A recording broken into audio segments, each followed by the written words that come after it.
श्री वासवी कन्यका षोडशनामावली।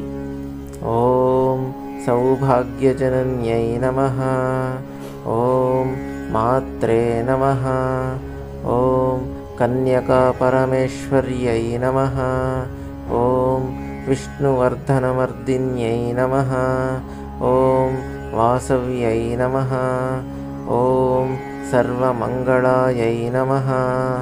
ॐ वैश्यवंशोद्भवायै नमः। ॐ वैश्यवंशाब्दिचन्द्रिकायै नमः। ॐ तृतीयवर्णनिलयायै नमः। ॐ ज्ञानाग्निकुण्डवासिन्यै नमः।